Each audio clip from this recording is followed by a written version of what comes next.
Hello दोस्तों, आपका स्वागत है एक और नॉलेजेबल इंटरेस्टिंग वीडियो में। आज इस वीडियो में हम बात करने वाले हैं गवर्नमेंट की एक डिस्प्यूट रेजोल्यूशन स्कीम के बारे में है, जिसका नाम है EDRS 2022। अभी ये स्कीम लेटेस्ट में ही नोटिफाई की गई है।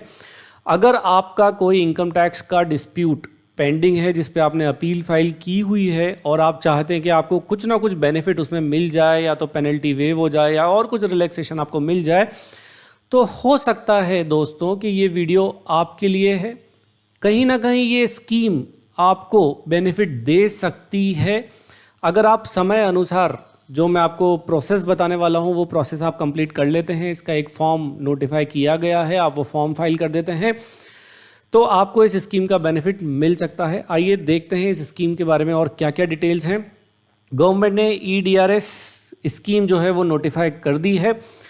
यहाँ पे इस स्कीम के प्रॉपर एग्जीक्यूशन और इम्प्लीमेंटेशन के लिए 18 जुरिसडिक्शनल प्रिंसिपल CITs को जो है वो कॉन्स्टिट्यूट किया गया है, उनको बनाया गया है ताकि वो जितनी भी एप्लीकेशंस आए DRS की पूरे इंडिया में अलग अलग jurisdictional 18 principal chief commissioner of income tax को एलोकेट किया गया है। उनके पास जो एप्लीकेशन जाएंगी वो अकॉर्डिंगली वो एप्लीकेशन डिस्पोज ऑफ करेंगे। आपको ये एप्लीकेशन फाइल कर देनी है within 1 month from the date of receipt of specified order. Specified order क्या है मैं आपको अभी कुछ मिनट में बताने वाला हूँ कि आप अगर इस कैटेगरी में आते हैं, आपका ऑर्डर इस कैटेगरी में आता है तो आप इस स्कीम का बेनिफिट ले सकते हैं। टाइम लिमिट है फाइलिंग की within 1 month from the date of receipt of specified order. अगर आपकी अपील पेंडिंग है तो आप EDRS की एप्लीकेशन फाइल करेंगे 30 सितंबर 2024 या उससे पहले। ध्यान रहे, अगर आपने डिस्प्यूट रेस किया हुआ है और आपने अपील फाइल की हुई है तो आपको DRS की एप्लीकेशन फाइल करनी है 30 सितंबर 2024 से पहले। ये डेट मिस नहीं होनी चाहिए अगर आप इस स्कीम का बेनिफिट लेना चाहते हैं तो। और इनकम टैक्स की आपकी जो डिमांड है, जो आपको परेशान करती है, उससे आप छुटकारा पाना चाहते हैं तो 30 सितंबर 2024 तक या फिर उससे पहले आपको ये एप्लीकेशन जो है फाइल करनी पड़ेगी। सेक्शन 245M एक रिलेवेंट सेक्शन है इसके लिए, जो गवर्नमेंट को पावर देता है इस तरह की स्कीम बना के नोटिफाई करने का। तो आप section 245MA of income tax act जो है वो रेफर कर सकते हैं डिटेल में जाने के लिए इस स्कीम के बारे में। अगर आप और ज़्यादा डिटेल चाहते हैं तो हालांकि जो सेक्शन में कवर है वो सब कुछ मैंने आपको इस वीडियो में बता दिया है। रिलेवेंट फॉर्म जो है जो आपको इनकम टैक्स पोर्टल पे मिलेगा, हाँ जी, आपको इनकम टैक्स पोर्टल पे आपके लॉगिन करना है इस फॉर्म को एक्सेस करने के लिए। आप इनकम टैक्स पोर्टल पे जाएंगे, डैशबोर्ड पे जाएंगे, फाइल इनकम टैक्स फॉर्म पे क्लिक करेंगे, वहाँ पे आपको फॉर्म 34BC मिलेगा। इस फॉर्म को आपको भर के सबमिट करना है 30 सितंबर 2024 से पहले अगर आप स्कीम का बेनिफिट लेना चाहते हैं तो। अब बात करते हैं स्पेसिफाइड ऑर्डर क्या है। यहाँ पे 2 कंडीशन जो है स्कीम में मेंशन्ड है, वो उन ऑर्डर्स को हम कहते हैं स्पेसिफाइड ऑर्डर। मतलब कि अगर ये कंडीशन सेटिस्फाई होगी तो ही आप स्कीम का बेनिफिट ले सकते हैं, अदरवाइज आप स्कीम का बेनिफिट ले नहीं सकते हैं। पहली कंडीशन है जहाँ पे ऑर्डर पास हुआ है और जो ऑर्डर में वेरिएशन है, वेरिएशन का मतलब या तो कोई खर्चा एडबैक हुआ है या फिर कोई डिडक्शन जो है आपने फेक क्लेम की हुई थी या उस पर आपका असेसिंग ऑफिसर सेटिस्फाइड नहीं था, उस डिडक्शन को उसने डिसअलाउ किया है। तो इस तरीके का वेरिएशन जो है वो 10 लाख रुपए तक है तो आपका ऑर्डर स्पेसिफाइड ऑर्डर माना जाएगा, आप उसके लिए DRS में जा सकते हैं। मतलब कि इससे मैं ये समझ पा रहा हूँ कि जो छोटे छोटे डिस्प्यूट्स हैं जिनकी वजह से कुछ डिमांड रेज हुई है 2 लाख, 3 लाख, 3.5 लाख तक की, उन मैटर को यहाँ पर कवर अप किया गया है और इन मैटर को अपील में जो लंबे टाइम से पेंडिंग पड़े हैं और आगे भी पेंडिंग पड़े रहेंगे उनको निपटाने का काम जो है वो टेकअप किया गया है इस रेजोल्यूशन स्कीम के द्वारा।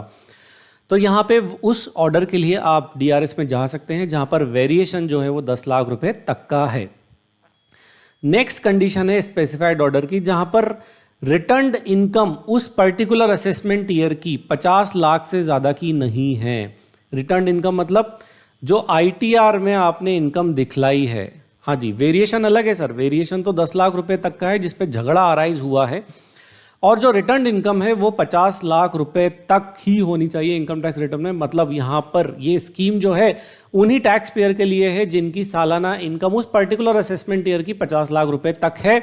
गवर्नमेंट ने साफ मैसेज दिया है कि जो बड़े टैक्स पेयर हैं ये डिस्प्यूट रेजोल्यूशन स्कीम उनके लिए बिल्कुल भी नहीं है। ये उन्हीं एसएससीज के लिए है, उन्हीं टैक्स पेयर के लिए है जो सालाना 50 लाख रुपए तक कमाते हैं। अगर आप इससे ज़्यादा कमाते हैं तो ये स्कीम आपके लिए नहीं है। हाँ जी, उन लोगों को स्पेसिफिकली इस स्कीम से बाहर रखा गया है, चाहे उनके वेरिएशन 10 लाख रुपए तक हो और उनकी इनकम भी 50 लाख रुपए तक हो। अगर उनका केस जो है, उनका ऑर्डर जो है वो बेस है सर्वे या फिर सर्च प्रोसीडिंग्स का, या फिर कोई इंटरनेशनल एग्रीमेंट या फिर कोई इंफॉर्मेशन एक्सचेंज एग्रीमेंट के लिए कोई इंफॉर्मेशन शेयर की गई है इस पर सेक्शन 90 और 90A के अकॉर्डिंग जो एग्रीमेंट करते हैं देश एक दूसरे से कि हम ये इंफॉर्मेशन टैक्स चोरी की एक दूसरे से शेयर करेंगे, इस तरीके की इंफॉर्मेशन का अगर ऑर्डर है तो आप इस स्कीम में कवर नहीं होते हैं। ये स्कीम आपके लिए नहीं है। 2 जनों को बाहर रखा गया है, सर्वे सर्च वाले केसेस को और सेक्शन 90 और 90A में जहाँ से इंफॉर्मेशन आई है उन सारे केसेस को। मतलब कि जो इंटरनेशनल ब्लैक मनी है उन केसेस को कवर यहाँ पर नहीं किया गया है। हाँ जी, अब बेनिफिट किस चीज़ का मिलेगा ये एक बड़ा सवाल है। जैसे ही आपकी एप्लीकेशन जाएगी principal chief commissioner income tax के पास, तो वो आपके ऑर्डर में क्या करेंगे, मॉडिफिकेशन कर सकते हैं। साहब स्कीम ये नहीं बताती कि ये बेनिफिट आपको मिलेगा ही मिलेगा। हर एप्लीकेशन मेरिट्स के बेसिस पर डिस्पोज ऑफ की जाएगी। तो यहाँ पे ये वो अकॉर्डिंगली अगर आपके मेरिट्स स्ट्रांग है तो आपका ऑर्डर जो है वो जो principal chief commissioner of income tax है वो अकॉर्डिंगली मॉडिफाई करेंगे और वेरिएशन करेंगे उस स्पेसिफाइड ऑर्डर में और डिसाइड करेंगे कि साहब पेनल्टी कितनी रिड्यूस करनी है या पूरी की पूरी वेव कर देनी है, या फिर कोई प्रोसिक्यूशन प्रोसीडिंग्स इनिशिएट हुई है उस प्रोसिक्यूशन प्रोसीडिंग्स को ड्रॉप करना है या नहीं करना है। तो यहाँ पे जो है ये जो है वो एक डिस्क्रिशनरी पावर है principal chief commissioner of income tax के पास। स्कीम में कोई मैंडेटरी बेनिफिट की बात जो है वो नहीं की गई है। अगर उनको लगेगा तो पेनल्टी वेव होगी, अगर उनको नहीं लगेगा तो पेनल्टी वेव नहीं होगी। और पेनल्टी ऐसा नहीं है कि पूरी की पूरी वेव हो जाएगी, पेनल्टी रिड्यूस भी हो सकती है। तो ये उनके डिस्क्रिशन के ऊपर डिसाइड वो करेंगे जैसा भी उनको ठीक लगेगा। यहाँ पर डिस्प्यूट रेजोल्यूशन कमेटी को जो है एक ऑर्डर पास करना है for the application filed by the taxpayer. उसकी टाइम लिमिट है within 6 months from the end of the month in which the application for dispute resolution is admitted by it. मतलब जब वो application admit करेंगे उसके within 6 months उनको order pass कर देना है डिस्प्यूट रेजोल्यूशन स्कीम से रिलेटेड। तो ये था एक इंपॉर्टेंट वीडियो एक इंपॉर्टेंट स्कीम के बारे में। अगर आपको कोई छोटा मोटा मैटर इनकम टैक्स में पेंडिंग है, आपने उसके अगेंस्ट में अपील फाइल की हुई है, तो आप इस स्कीम का बेनिफिट ले सकते हैं डिपेंड अपॉन द प्रोबेबिलिटी कि आपको अपील में बेनिफिट मिलने की संभावना है या नहीं है। So thank you for watching this video. अगर वीडियो पसंद आया तो प्लीज़ वीडियो को लाइक ज़रूर करें, चैनल को सब्सक्राइब भी कर लें। अगर आपकी कोई भी क्वेरी है इनकम टैक्स से रिलेटेड तो आप कमेंट बॉक्स में कमेंट करके वो क्वेरी हमसे पूछ सकते हैं। Thank you, thanks a lot, bye.